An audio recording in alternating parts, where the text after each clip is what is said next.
Halo sahabat UT, perkenalkan nama saya Fuza dari Fakultas Hukum, Ilmu Sosial dan Ilmu Politik dengan program studi Ilmu Hukum. Video ini dibuat dalam rangka memenuhi persyaratan bahan diskusi sesi 4 pada mata kuliah Bahasa Indonesia. Pada kesempatan kali ini saya akan mengangkat topik yang lagi booming beberapa bulan ke belakang terkait pro dan kontra vaksinasi yang berjudul "Jika vaksin menginjeksi, maka coronavirus harus pamit undur diri". Bahwa tidak bisa dipungkiri, banyak masyarakat, bahkan tokoh publik yang tidak mengikuti aturan pemerintah untuk melakukan vaksinasi. Mengapa ya kira-kira? Apa yang ada di benak mereka? Sebelum kita menilai mereka yang enggan mengikuti vaksinasi, alangkah baiknya jika kita memahami terkait konsep dasar mengenai pengertian dari vaksin itu sendiri. Bagaimana mekanisme kerjanya, apa penting serta tujuan vaksinasi, apa dampak baik yang akan diperoleh setelah vaksinasi, serta apa stigma negatif yang masyarakat lihat dari vaksinasi tersebut, agar pemahaman dan perspektif kita lebih komprehensif dalam menilai fenomena yang terjadi di sekitar kita.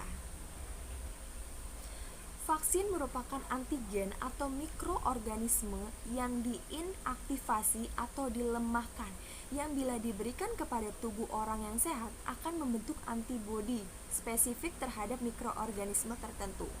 Sehingga bila kemudian suatu hari tanpa sengaja tubuh kita terpapar, maka tubuh kita sudah kebal dengan tidak menimbulkan gejala yang berarti.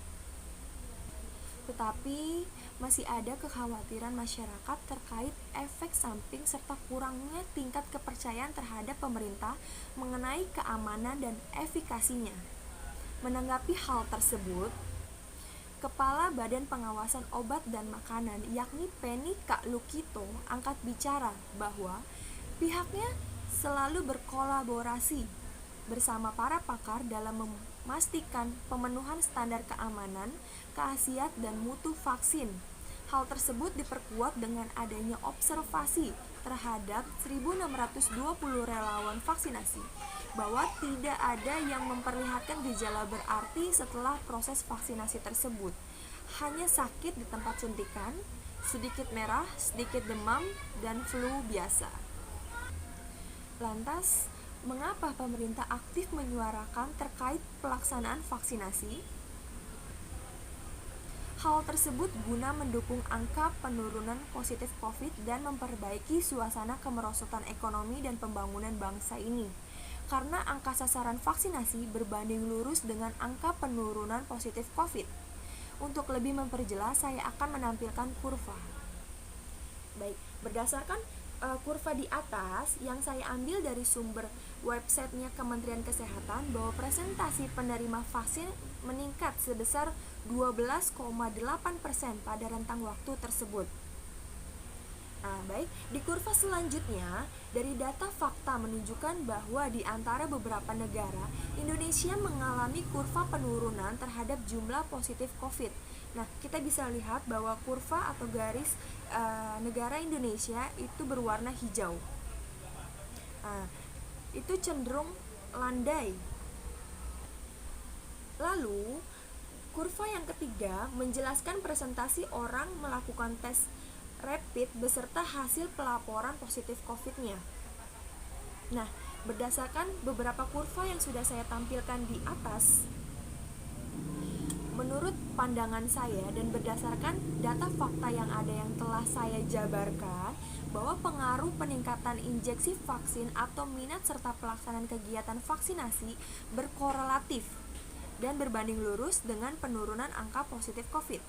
Maka bisa dikatakan bahwa ketika tubuh kita sudah diinjeksi atau dimasukkan vaksin, maka selamat, Anda harus mengucapkan selamat tinggal pada coronavirus dari bumi Indonesia tercinta ini.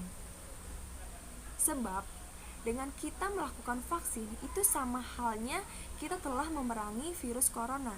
Tentu, kita tidak bisa menghilangkan 100% COVID dari muka bumi ini, karena itu suatu hal yang mustahil, bahkan cenderung gak masuk akal dan terlihat sedikit bodoh. sebab virus COVID adalah virus yang bersifat mikroskopis, tak nampak dengan indera mata tanpa bantuan mikroskop. Maka, salah satu upaya tercerdas adalah berani hidup berdampingan dengan COVID dengan cara melindungi diri dengan vaksinasi. Dan jangan pernah lalai terhadap protokol kesehatan serta selalu menerapkan pola hidup sehat dengan menjaga sanitasi kebersihan diri dan lingkungan. Baik Sobat UT, terima kasih sudah menyaksikan video yang berjudul "Jika vaksin sudah menginjeksi, maka coronavirus harus pamit undur diri". Tentu masih banyak kekurangan saya dalam mengemukakan materi. Maka kolom komentar selalu terbuka untuk memberikan masukan yang membangun guna menambah pemahaman kita semua. Salam sehat dan